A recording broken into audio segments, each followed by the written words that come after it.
नमस्कार, आप देख रहे हैं टोटल टीवी। मैं हूं सौरभ जौहरी। हमारी खास पेशकश में आपका स्वागत है। अपने मजबूत संगठन और सक्रिय गतिविधियों के लिए जानी जाने वाली सियासी पार्टी बीजेपी अब फिर संगठन के कार्यकर्ताओं नेताओं को बड़ी संख्या में पदों से नवाज रही है। करीब 2000 कार्यकर्ताओं नेताओं को इसी महीने सीएम विंडो की जिला स्तरीय कमेटियां और मार्केट कमेटियों में एडजस्ट करने की तैयारी पार्टी कर रही है। साथ ही जिलों में सीएम के नियमित प्रवास और निगमों बोर्डों में चेयरमैन और सदस्य बनाने की सूची भी तैयार है। गौरतलब है कि प्रदेश में तीसरी बार बनी बीजेपी की सरकार में इस बार सभी को कोई ना कोई पद दिया जा रहा है। ये नियुक्तियां 15 अगस्त से पहले और 15 अगस्त के बाद भी हो सकती हैं। ऐसे में क्या है बीजेपी की मेगा तैयारियां, ये सवाल है।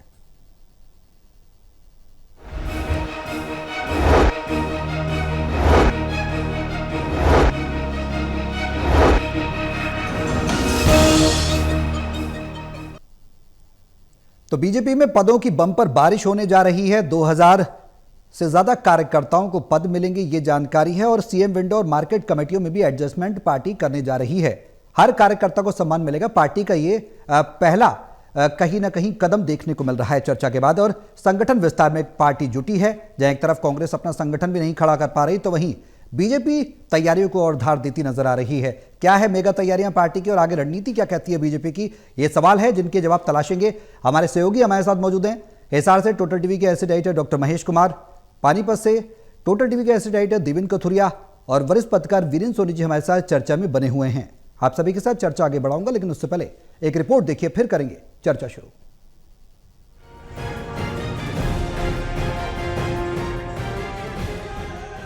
बीजेपी ऐसी सियासी पार्टी है जिसमें हर वक्त कुछ ना कुछ चलता रहता है।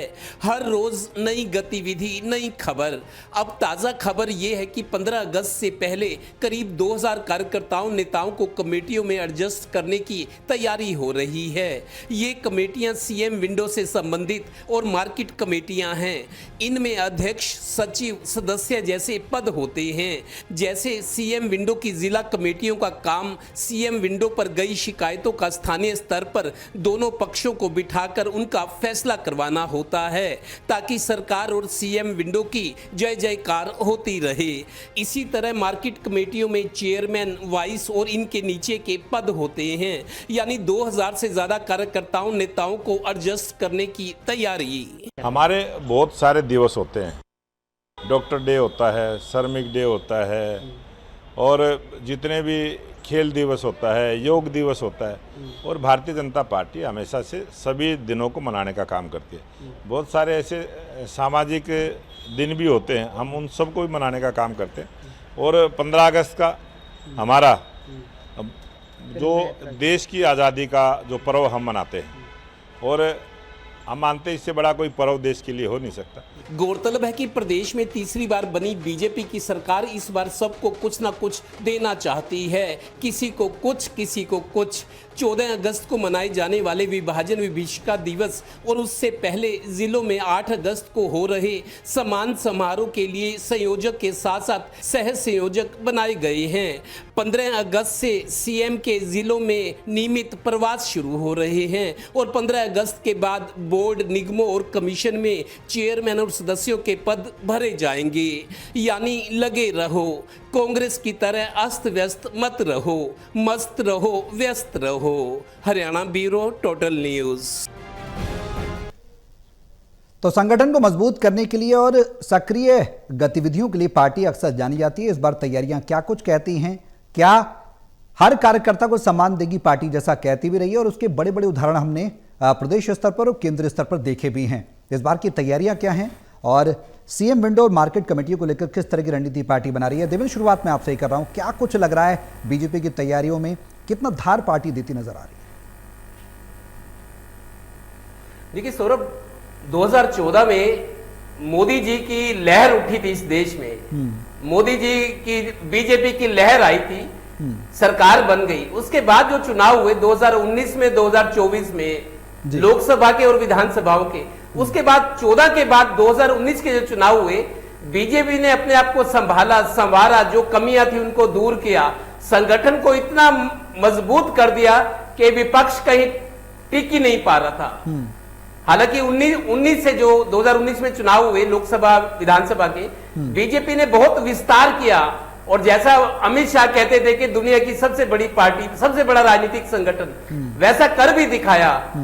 उसके बाद 2024 के चुनाव में हालांकि लोकसभा में भी और हरियाणा विधानसभा में दोनों जगह, लोकसभा में थोड़ा सा 400 का लक्ष्य जो रखा गया, अब की बार 400 पार, वो ऐसा हो नहीं पाया। और हरियाणा में भी कमोबेश स्थिति, सरकार बनेगी इसकी संभावना बहुत कम थी जी,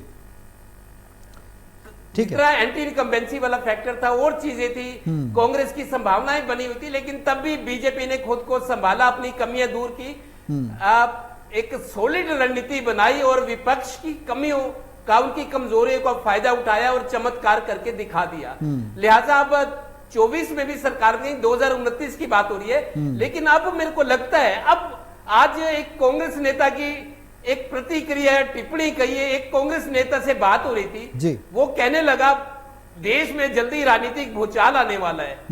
हालांकि ऐसी कोई बात नहीं है, लेकिन विपक्ष के हौसले बुलंद नजर आए हैं। जैसे राहुल गांधी ने आज प्रेस कॉन्फ्रेंस में कह दिया कि महाराष्ट्र में आबादी से ज्यादा वोटर्स कैसे आ गए, फर्जी वोटिंग हुई है, डुप्लीकेट वोट डाले गए हैं, बहुत सारी चीजें एक साथ आ रही हैं। हालांकि ऐसी कोई स्थिति नहीं है, मेरे को लगता है विपक्ष हमेशा इस तरह की प्रोपेगेंडा करता है। हाँ। लेकिन तब भी मेरे को लगता है कि अभी स्थितियां उतनी कंट्रोल में है कि कोई डर वाली बात नहीं है। लेकिन घटनाएं जो होती हैं, राजनीतिक घटनाएं अगर हो तो वो अपना असर छोड़ जाती है। बिल्कुल, इम्पैक्ट उसका कहीं ना कहीं देखने को मिलता है। महेश, क्या कुछ कहती हैं बीजेपी की तैयारियां, किस तरह का विस्तार और जो जिम्मेदारियां हैं हर कार्यकर्ता को सम्मान देने की बात जो पार्टी कर रही है, उसमें कितनी रणनीति बना चुकी है, कितनी बना रही है और आगे की तैयारियां क्या लग रहा है?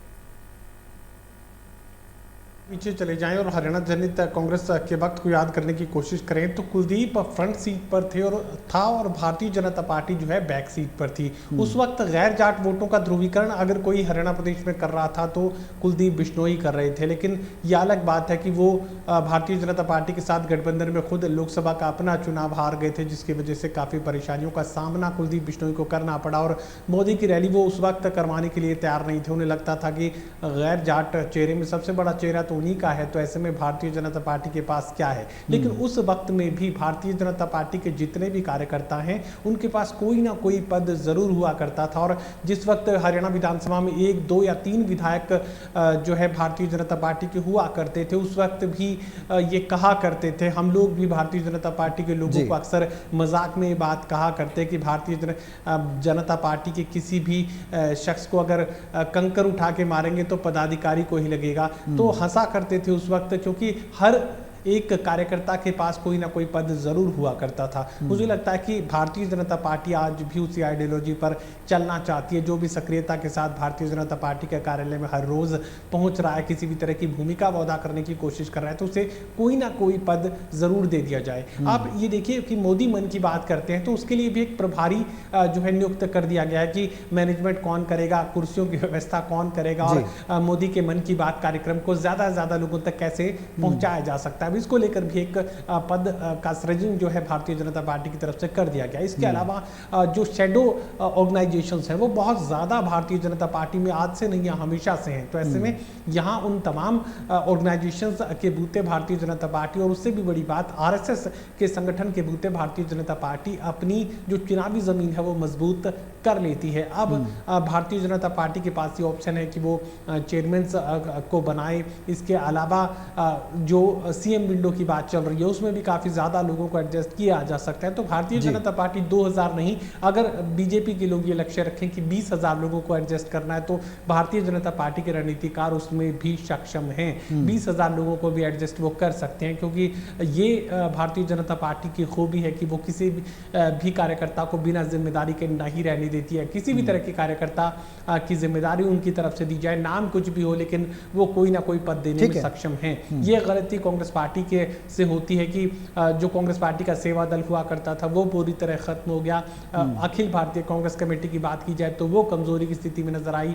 इसके अलावा कमजोरी की सबसे बड़ी वजह यह भी रही कि यूथ कांग्रेस जो है, कांग्रेस पार्टी का जो यूथ संगठन था वो भी कमजोरी की स्थिति में था। तो कांग्रेस पार्टी के पास शैडो ऑर्गेनाइजेशंस नहीं है। अगर ऑर्गेनाइजेशंस कागज पर हैं तो जमीन पर नहीं है। अखिल भारतीय कांग्रेस कमेटी का जिक्र किया जाए तो वहाँ पर भी अंदरूनी हालात कोई ज़्यादा बेहतर नहीं थे। हरियाणा का मैं जिक्र करूँ तो यहाँ पर कांग्रेस पार्टी ने ही कांग्रेस पार्टी को हराने का काम किया है। ये ज़रूर कहा जा सकता है कि भारतीय जनता पार्टी की तैयारियाँ शानदार थी, बहुत अच्छा फाइनेंशियल मैनेजमेंट किया गया, बहुत अच्छा बूथ मैनेजमेंट किया गया, वोट मैनेजमेंट किया गया। लेकिन उससे भी बड़ी बात क्या थी कि भारतीय जनता पार्टी ने अपने वोट मांगने से ज़्यादा इस बात को प्राथमिकता दी कि कांग्रेस पार्टी के वोटों को कैसे बिखराया जा सकता है, कैसे विरोधियों को खड़ा किया जा सकता है, जाट वोटों का बंटवारा कैसे करवाया जा सकता है। ये तमाम रणनीतियां थी जो भारतीय जनता पार्टी के लिए कारगर साबित हुई। वीरेन जी, क्या कहती हैं ये तैयारियां? जो बताया जा रहा है कि निगम बोर्डों के चेयरमैन और सदस्य बनाने की सूची तैयार कर ली गई है, आलाकमान की मंजूरी भी मिल चुकी है, सीएम विंडो में एडजस्टमेंट की बात है, तो ये कह सकते हैं कि हर कार्यकर्ता को सम्मान देने के लिए इस बार पूरी रणनीति बना चुकी है, पार्टी एक संतुलन के साथ आगे बढ़ रही है। देखिए, भारतीय जनता पार्टी में एक अलग व्यवस्था है। तो हर कार्यकर्ता को तो उसका जो वांछित है वो नहीं मिल पाता जी, लेकिन पार्टी का प्रयास रहता है। अब ऐसी बात नहीं है कि पार्टी में पैराशूट से आए हुए लोगों को महत्व नहीं दिया जाता, उनको भी पद दिए जाते रहे जी। और जो लोग अपेक्षा करते हैं, जो अपना अधिकार समझते थे, उनको वंचित कर दिया जाता है। लेकिन एक बात है कि भारतीय जनता पार्टी में ऐसे बहुत से पद हैं, दायित्व हैं जो कार्यकर्ता को दिए जाते हैं। मतलब कोई भी कार्यक्रम हो, कोई अभियान हो, तो उस अभियान के जरिए उसको किसी को संयोजक बनाकर, किसी को सह संयोजक बनाकर, किसी को प्रभारी बनाकर मतलब एहसास कराया जाता है कि पार्टी में उनका महत्व है, पार्टी उनके महत्व को स्वीकार करती है जी। और जहां तक सरकार में भागीदारी की बात है तो उसमें तो सीमित विकल्प है। तो ऐसे में कुछ लोग स्थान पा जाते हैं और कुछ वंचित रह जाते हैं। जी। जो वंचित रह जाते हैं उनके पास विरोध करने का कोई कारण नहीं होता, क्योंकि अगर वो विरोध करेंगे तो पार्टी में उनका भविष्य समाप्त हो जाएगा। देखिए, कोई भी भारतीय जनता पार्टी का चाहे बड़ा नेता हो या छोटा नेता हो, जो फैसले उसकी इच्छा के अनुरूप नहीं होते तो उसका भी विरोध सार्वजनिक रूप से नहीं करते, क्योंकि ये अनुशासनहीनता के दायरे में आता है। तो इस तरह भारतीय जनता पार्टी में प्रदेश स्तर के भी कई लोग हैं जो इस समय जिनके पास कोई पद नहीं है। कैप्टन अभिमन्यु का उदाहरण ले सकते हैं, संजय भाटिया का उदाहरण ले सकते हैं जो पूर्व सांसद रहे हैं। तो मतलब ऐसे कई हैं जिनके पास अभी कोई पद नहीं है, लेकिन पार्टी समय समय पर उनका उपयोग करती रहती है। और अब देखिए, पार्टी अब तिरंगा यात्रा निकाल रही है। तिरंगा यात्रा के साथ साथ विभाजन विवेक्षा दिवस मनाया जा रहा है 14 अगस्त तक। ये कार्यक्रम फरीदाबाद में प्रदेश स्तरीय कार्यक्रम है, जिला स्तर पर अलग से हो रहे हैं। तो ऐसे में पार्टी का निरंतर अभियान और कार्यक्रम जारी रहते हैं, जिससे किसी भी कार्यकर्ता को भटकाव ना हो। जो कार्यकर्ता की ऊर्जा है वो पार्टी के रचनात्मक कामों में लगे, ना कि विध्वंस के कामों में, ना कि अनुशासनहीनता के दायरे में, ना कि गुटबाजी में जी। तो इस तरह भारतीय जनता पार्टी अपने हर कार्यकर्ता को किसी ना किसी रूप में व्यस्त रखती है। तो इस तरह भारतीय जनता पार्टी में वो बिखराव की स्थिति पैदा नहीं होती और अनुशासन का डंडा तो है ही है। अब जहां तक हम प्रदेश स्तर की बात करें तो कृष्ण बेदी जो है राज्य सरकार में मंत्री भी है और पार्टी में महामंत्री भी हैं। तो मतलब 1 वर्ष से चले आ रहे हैं, पार्टी में महामंत्री पहले बने थे तो बाद में उनको जो कैबिनेट मंत्री बन गए। तो ऐसे में पार्टी उनके पास दोहरा पद है, लेकिन पार्टी के महामंत्री की जो संरचना बनी हुई थी उसको नहीं पार्टी ने समाप्त किया। तो इस तरह अब नए व्यवस्था बनेगी, नए प्रदेश अध्यक्ष बनेंगे तो प्रदेश की नई टीम आएगी, तो नई टीम में नए लोगों को महत्व मिलेगा। अब प्रदेश अध्यक्ष कौन बनेंगे, मनोहरलाल बडोली रहेंगे या जाएंगे, ये तो उनको भी मालूम नहीं है जी। तो ऐसे में पार्टी का एक तरह से कार्यकर्ताओं में उत्साह बना रहता है पद को लेकर भी, चाहे सरकार में पद हो चाहे पार्टी संगठन में पद हो जी। वीरेन जी, एक सवाल भी है मैं वो सवाल ये कि जिस तरह से जिला स्तर की कमेटियों में नियुक्तियों की बात की जा रही है, सीएम विंडो में नियुक्तियों की बात की जा रही है, कार्यकर्ताओं को कहीं ना कहीं एक बार मौका पार्टी देना चाह रही है, क्या कुछ नाम भी निकल कर सामने आ पाए अब तक? हालांकि अंदर खाने की बातें कॉन्फिडेंशियल रहती है, लेकिन कुछ एक पर हम चर्चा कर सकते हो कि भाई इन नामों को इस बार मौका मिलेगा कि रूट लेवल, ग्रास लेवल के कार्यकर्ताओं को भी बीजेपी बड़ी से बड़ी जिम्मेदारी दे देती है, ऐसा देखने को भी मिलता रहा है।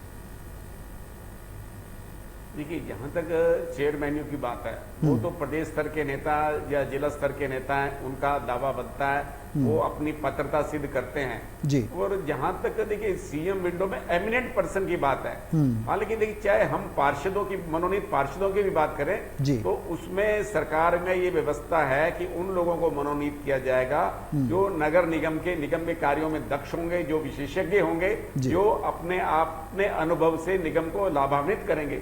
लेकिन इसमें राजनीतिक नियुक्तियां होती हैं जो राजनीतिक कार्यकर्ता होते हैं उनको ही पद दिए जाते हैं। ये पहले भी चला आ रहा था और अब भी चला आ रहा है। तो इसलिए जो एक दायरा होता है, जो एक निर्दिष्ट जो योग्यता होती है, उसकी उल्लंघना हो जाती है। बिल्कुल। और इस तरह जो एमिनेंट पर्सन है, वो विधानसभा स्तर के जो कार्यकर्ता हैं, उनको एक तरह से दायित्व दिया जाता है, मान सम्मान दिया जाता है। वो अपने लक्ष्य में कितना पूरा कर पाते हैं, कितना कसौटी पर खरा उतरते हैं, ये तो बात की बातें हैं जी। तो पार्टी एक तरह से जिला शिकायत एवं कष्ट निवारण समितियों को जो एक जम्बो बनाई गई है, समितियां बनाई गई है, उनके अंदर 60-60, 65-65 जो लोग शामिल किए गए हैं, वो कोई विशेष महत्व तो बात है नहीं, क्योंकि जब 60-70 लोग जहां सदस्य बन जाएंगे तो वहां आपका महत्व क्या रहेगा। बिल्कुल, तो बिल्कुल। ऐसे में पार्टी के अपने ढंग से कार्यकर्ताओं को सम्मान देने की बात है, और कार्यकर्ता इससे काफी अपने आप को गर्व महसूस करते हैं, और कई कार्यकर्ता वंचित रह जाते हैं, तो उनको आगे भविष्य के लिए उम्मीद बनी रहती है, और इस आस में वो पार्टी के साथ, पार्टी के कार्यक्रमों के साथ सक्रियता से जुड़े रहते हैं।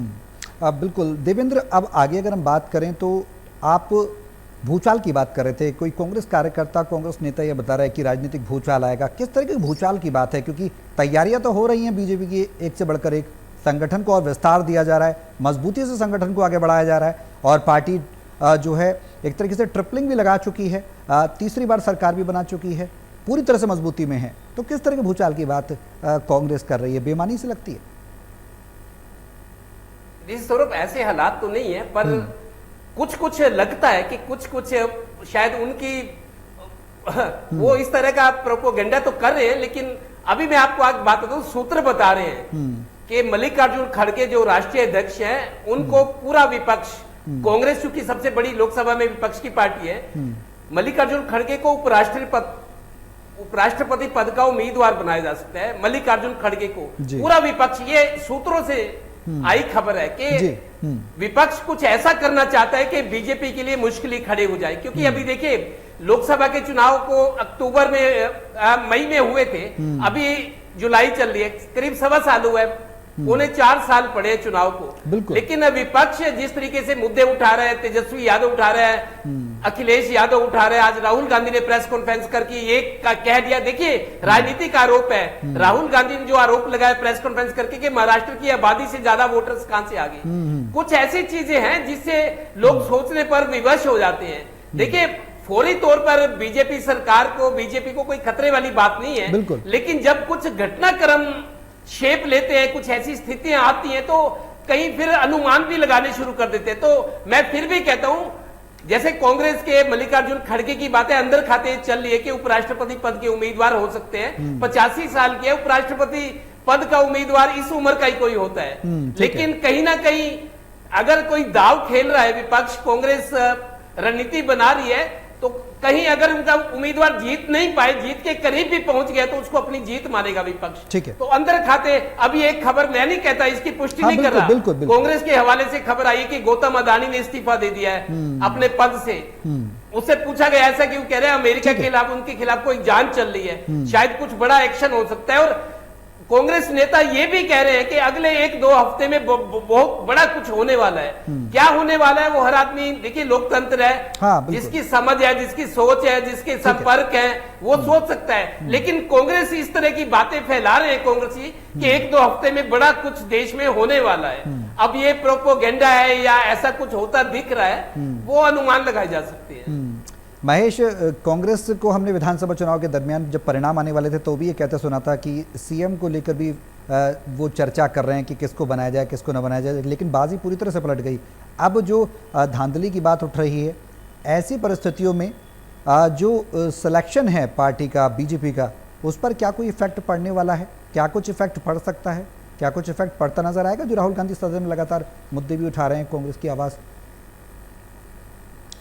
देखिए, कांग्रेस पार्टी और खासकर राहुल गांधी लगातार एक बात दोहरा रहे हैं। वो क्या दोहरा रहे हैं कि जो संवैधानिक संस्थाएं हैं भारत की, चाहे वो कानून व्यवस्था की बात हो, यानी न्याय व्यवस्था की बात हो, सुप्रीम कोर्ट की बात हो या हाई कोर्ट्स की बात हो, इसके अलावा चुनाव आयोग की जहां तक बात है, ईडी, आईटी, इनकम टैक्स की बात हो, इन्फोर्समेंट डायरेक्टरेट की बात हो, ये जो है लगातार केंद्र के इशारे पर काम कर रहे हैं। और बहुत सारे ऐसे फाइंडिंग्स भी सामने आए जिसमें ये बताया गया कि ईडी के जो केसेस सबमिट किए गए, उसमें 6-7% से ज़्यादा लोगों को ये कोर्ट में ये केसेस स्टैंड नहीं कर पाए। तो ये मानकर चलिए कि महज 6% लोगों के लिए अभी एक के बाद एक इस तरह के घटनाक्रम सामने आए। चाहे दिल्ली में आम आदमी पार्टी के मंत्री की बात हो, आज सीबीआई ये कह रही है कि उनका कोई दोष नहीं पाया गया।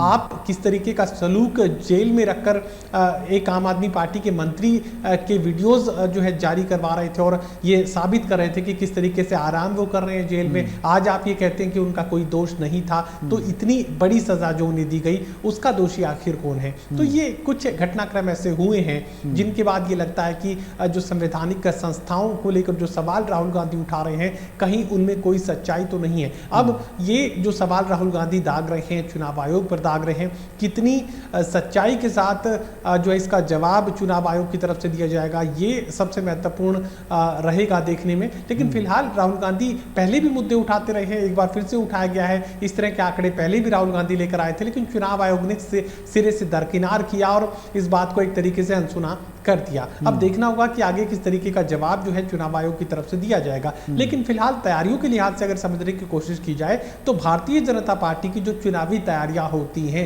उसके मुकाबले कांग्रेस पार्टी कहीं खड़ा नहीं हो पाती, क्योंकि मैनेजमेंट के लेवल पर, प्लानिंग के लेवल पर, एग्जीक्यूशन के लेवल पर जो भारतीय जनता पार्टी कर सकती है, अगर उन्हें लगता है कि हमारा चेहरा मुख्यमंत्री का जो चेहरा है, जो 9 साल से राज चला रहा था हरियाणा प्रदेश में, 9.5 साल से, वो जनता को स्वीकार्य नहीं है, तो आधी रात को उन्होंने फैसला लिया कि मनोहर लाल खट्टर को हटाकर ओबीसी चेहरा सामने लेकर आएंगे, नायब सिंह सैनी बेहतर विकल्प हो सकते हैं। उस विकल्प पर काम किया और उसका फायदा भी लिया। तो ये मानकर चलिए कि घंटों के भीतर भारतीय जनता पार्टी अपनी गलत नीति, जो कि लगता है कि नुकसानदायक हो सकती है, उसे बदल लेते हैं। लेकिन कांग्रेस पार्टी में क्या ये हो पाएगा? और यही सबसे बड़ा नुकसान कांग्रेस पार्टी लगातार उठा रही है। फिलहाल राहुल गांधी सवाल तो दाग रहे हैं, लेकिन जवाब मिलेगा क्या? बीरेन जी, विपक्ष लगातार वार भी कर रहा है, बीजेपी थमने का नाम नहीं ले रही, तैयारियां कर रही है, और ये भी कहा जा रहा है कि इस बार सरकार हरियाणा की सभी को कोई ना कोई पद देगी, यानी कि हर कार्यकर्ता को संतुष्ट करने की कोशिश की जाएगी।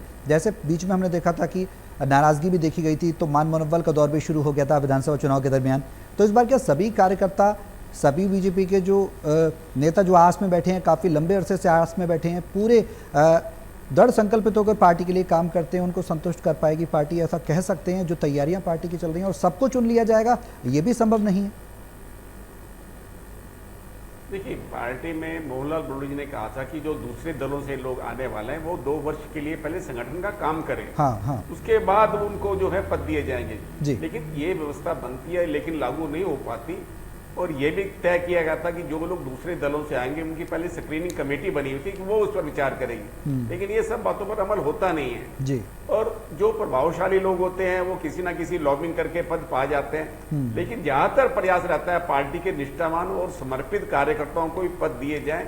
अब हम देखें, अगर हम सरकार के स्तर पर देखें तो ऐसे हैं कई लोग हैं जो दूसरे दलों से आए हुए हैं, जो दूसरे दलों में प्रमुख पदों पर रहे हैं, तो ऐसे में आकर भारतीय जनता पार्टी में आकर उन्होंने अपना स्थान बनाया है, चाहे इसके लिए उनकी योग्यता है, चाहे उनकी ये लॉबिंग है, लेकिन पार्टी का ये प्रयास रहता है कि समर्पित और निष्ठावान कार्यकर्ताओं को ही आगे बढ़ाया जाए। कुछ अपवाद हो सकते हैं, लेकिन पार्टी अपने इस लक्ष्य में सफल रहती है और आगे आने वाले समय में भी हमें दिखाई देगा कि जो सत्ता में भागीदारी होगी या संगठन में भागीदारी होगी वो समर्पित और निष्ठावान कार्यकर्ताओं की ही होगी। जी वीरेन जी, लास्ट कमेंट चाहूंगा शॉर्ट में, 15 अगस्त से पहले या 15 अगस्त के बाद कब तक सुगबुगाहट है ये जो नियुक्तियां हैं की जा सकती है? पार्टी का भी तिरंगा अभियान चल रहा है और देखिए 15 क्योंकि विभाजन विवीक्षा दिवस भी है, तो ये हम मानकर चलते हैं कि 15 अगस्त के बाद ही पार्टी का ये जो कार्यक्रम है, जो संगठन में नियुक्तियां होनी है और उसके सरकार में भागीदारी मिलनी है, जो अलग विभिन्न बोर्डों के चेयरमैन हैं या मार्केट कमेटियों के हैं, तो 15 अगस्त के बाद ही ऐसा लगता है कि